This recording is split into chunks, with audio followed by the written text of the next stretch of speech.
Bears fans, to another episode on the island. Thank you for tuning in to this week's post-game reaction to the Chicago Bears game against the Green Bay Packers, in which we did lose by a score of 35-16 this past Sunday. And it feels just kind of weird. I mean, we got into the playoffs, but I mean, the way we got in with us losing a game that was fairly close against the Green Bay Packers and kind of got ugly towards the end. And still getting in because St. Louis beat the Cardinals with, I don't even know his name, but shout out to that quarterback from St. Louis. You clutched it for us. And just remember, this video is not talking about the playoffs, but all you want to do is get in, and then from there, just see what happens. I mean, we're playing with house money at this point. We're the 7th seed. So just have a little bit of fun with it.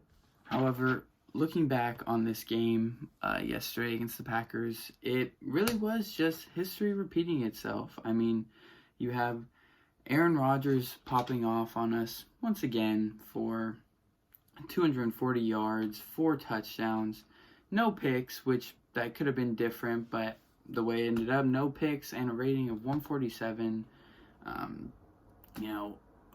It's just like, damn, you really just think like, we can't do better than that. Like almost a perfect rating, no picks.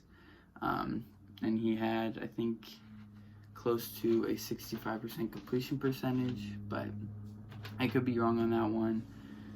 The defense struggled again, like usual, against the Green Bay Packers. I think Mitchell showed that once again he's not the guy. He's not our franchise guy, and there's only so many excuses you can give a second overall pick before you realize that he's not it. He's not the one. And I think a few other big things was there was a few situations in which Nagy kind of took over, old Nagy kind of took over, and I think it really did have a big impact on the game. And, the last thing is our offensive and defensive line got dominated on the line of scrimmage. I mean, with our playoff lives on the line, you think they would come out and really punch Green Bay in the mouth. I mean, they did on the first drive. It looked really good just seeing the Bears offense come out, put some points on the board, but the more the game progressed, you could just tell on both lines of scrimmage, the Bears were not winning.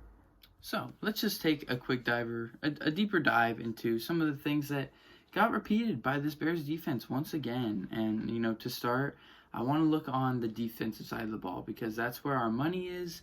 That's where I know we had some injuries with Jalen Johnson and Buster Screen, and Roquan Smith got hurt pretty early on in that game. But, our defense got dominated again by Aaron Rodgers. And honestly, I think at this point we saw under Vic Fangio how good this group could be. I mean, even if you were missing a few pieces, which that 2018 team didn't really have any injuries, so it's a little bit difficult to say. But under Vic Fangio, the defense kept improving from when John Fox got there till when Vic Fangio left. The defense got nothing but better. And under Chuck Pagano, it's done nothing but regressed. I mean, you just look at, just to begin with, just terrible play designs. I mean, you look at, only to name a few, I mean, you have Danny Trevathan covering Marquise Valdez-Scantling on man coverage, no help over the top, while you're sending Duke Shelley from a wide field side blitz, which has no chance to get to Rodgers before Aaron Rodgers can find a read. I mean, Duke Shelley's blitzing from almost 20 yards away. It's pointless, and you're dropping Akeem Hicks and Robert Quinn in coverage, and it's like, I understand mixing up the coverages, but they got to be something that works. I mean, especially against A-Rod. Akeem Hicks isn't going to pick off Aaron Rodgers, and neither is Robert Quinn is not going to cover Aaron Jones or Jamal Williams. I mean, it's just not going to happen, and the only thing you're going to drop Quinn to is a flat, so it just doesn't make sense. I mean, how you're dealing with personnel, you're leaving Duke Shelley by himself with a guy who already beat you over the top in Marquise Valdez-Scantling, but you're going to double Devontae Adams on the short side of the field with your Pro Bowl cornerback on him. It just doesn't make sense. I mean, you're going to trust your 6th-round corner who has no experience more than the guy who's been with you and has had a couple Pro Bowls with you. That doesn't make sense to me, guys, and this defense has just been on a constant regression ever since Chuck Pagano took the reins. So that's just another this is just the first example of this Bears team, this Bears history repeating itself, at least in terms of history of the 2019 to 2020 season on the defensive side of the ball. So now that we got the low-hanging fruit out of the way, I think we all know we want Chuck Pagano gone after this season. The next thing we realized or already knew that was just reinstated to us is Mitch is not our guy. And I know people want to say he did play a decent game. He didn't play a bad game. He was managing the game pretty well. But, I mean, I don't want to beat a dead horse, but the second overall pick, that's not what he's supposed to do. He's not just supposed to be some game manager. You're supposed to be transcendent talent or, have a huge impact on the game as opposed to having everything needing to go right for you to be effective. I mean, as we saw over these past 3 games with Minnesota, Houston, and Jacksonville, we relied on the running game. And off of that, the play action really helped Mitch become successful. I mean, that's kind of what he's good at. And if that's taken away, this is what happens. You have 252 yards. He did have a 78% completion percentage, but he's averaging 6 yards per attempt, which means he's taking stuff extremely close to the line of scrimmage, and we're not taking deep shots. And whether you want to say that's play calling, we all know Mitchell does not have very good deep ball accuracy. Whatever you want to say, their defensive scheme was good. He couldn't get the ball downfield. There were no big plays when Mitch is just dropping back in the pocket, and we all know that Mitch is not the type of quarterback that's going to drop back and beat you like that. And just for comparison, Aaron Rodgers had 10 yards per attempt, so you can tell he's pushing the ball downfield. He's trying to spread the defense, where with Mitch, if there's no running game and you can't throw the ball downfield, what does that leave? The defense just comes up and plays everything underneath, and you can't go anywhere, which essentially is what happened at the game since it's 35-16.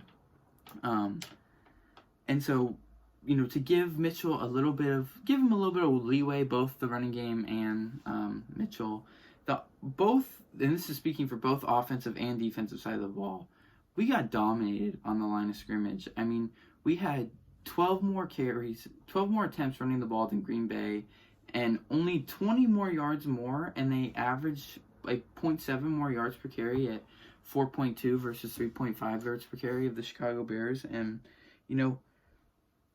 that's just kind of been the tail of the tape. If the Green Bay has stopped our running game and said, Mitchell, you beat us, and our defensive line can't get pressure on Aaron Rodgers, and they're not great at stopping the run. So at this point, you just have the Bears offense getting stopped and Aaron Rodgers is going back out there and pretty much balling, which, in spite of on the defensive side of the ball, in spite of them not having any pressure, the Bears still dropped like 3 picks. I mean, that's just inexcusable right there. Like, you have to take advantage of those opportunities when they come, especially versus a quarterback like Aaron Rodgers, who you may get 1 opportunity a game, maybe, but they got almost 3 different chances to pick him off, really change the tone, and they failed to do so. And so that leads us into our final thing that has been repeated over the season. And Nagy, once again. I mean, Nagy put together a decent game plan. Him and the offensive coordinator, Bill Lazor, they put a solid game plan together. The game was pretty close throughout, but there were instances that I really do think made a huge difference in this game.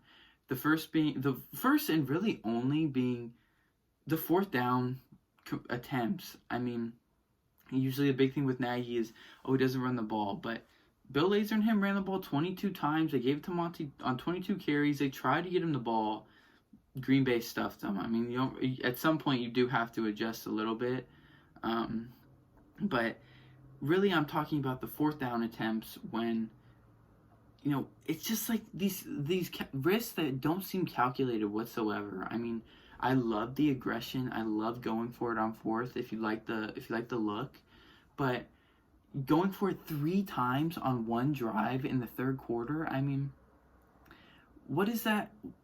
It's near the end of the 3rd quarter, middle of the 4th quarter. But I mean, you love it, but then you also have to think the more times you're going for it on 4th, the more times there's a chance you're gonna get stuffed. okay? And especially if you're thinking about where we're at in the game, at that moment, it's 21-16, okay? So we're down by 5 inside the 25 with a 4th and 3. We kick that field goal, we're down by 2. It's 21-19. If we can just get a stop, which our defense got better in the second half. I believe they played better in the second half than the first half. Because, I mean, Aaron Rodgers was popping off in the first half, but with 3 touchdowns. But, I mean, if you trust your defense and you can get a stop, you don't know what can happen. You can score a touchdown, you can get a field goal. You're within 1 possession, but you go for it and you get stuffed. Now you have no points and you're still down a touchdown. But then, when we pass it to Darnell Mooney and we have all this momentum and we're inside the 5, we elect to kick a field goal. And it just, that's earlier in the game where, you still have a little bit more time, but you don't know when you're going to get back in the red zone that close. So you take that opportunity, and even if you don't get it, they're in bad field position. Worst comes to worst. Like, it just, the sequence in which we take these risks under Nagy, it just didn't make any sense. Like, there's no other way to put it. I mean, he put together for the most part a good game plan, but I think those 2 instances where we could have put points on, just different amount of points on the board would be a huge difference and make the game look way different as opposed to the final outcome.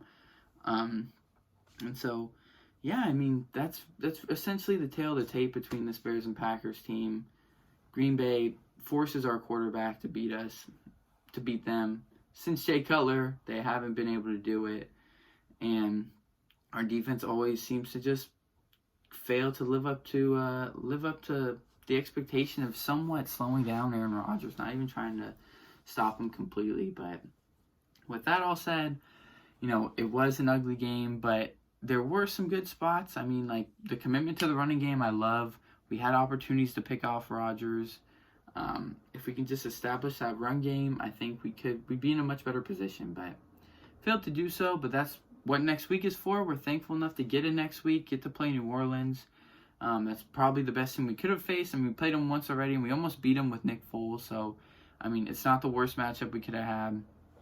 But, I hope you guys enjoyed this take on this post-game analysis, and just hope you guys have a great rest of your week. I'm going to post a pregame prediction about the New Orleans game later on this week, so please tune in for that. And I just hope you guys all have a great rest of your day. Thanks for tuning in, and I look forward to talking to you guys soon. Doses, and bear down. Please, allow me to show you something.